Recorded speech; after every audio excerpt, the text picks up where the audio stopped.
दोस्तों, आज है एक किसान की कहानी। बहुत समय पहले एक छोटे से गांव में रामू नाम का एक गरीब किसान रहता था। उसके पास थोड़ी सी ज़मीन थी जिस पर वह बड़ी मेहनत से खेती करता था, लेकिन जितनी मेहनत वह करता उतना ही मुश्किलें उसके सामने खड़ी हो जाती। कभी मौसम ख़राब हो जाता, कभी बारिश कम होती और कभी कीड़े फसल को बर्बाद कर देते। रामू के पास ना ही ज़्यादा पैसे थे, ना ही कोई मदद करने वाला। फिर भी वह मेहनत से पीछे नहीं हटता। उसकी पत्नी सीता भी उसका साथ देती थी। दोनों सुबह से लेकर शाम तक खेत में काम करते और उम्मीद करते कि उनकी मेहनत का फल मिलेगा। एक साल बहुत सूखा पड़ा। रामू की सारी फसल सूख गई और उसके पास खाने तक के पैसे नहीं बचे।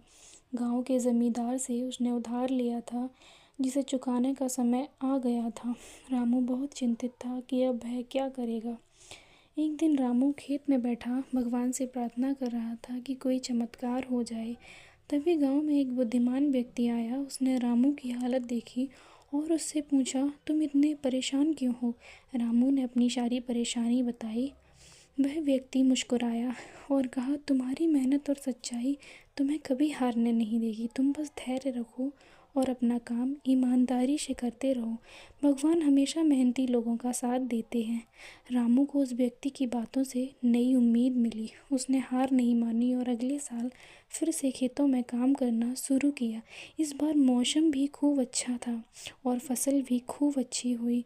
उसने अपनी मेहनत से उधार भी चुका दिया और गांव में उसकी इज्जत बढ़ गई। इस तरह रामू की मेहनत और ईमानदारी ने उसे मुश्किलों से निकाल दिया।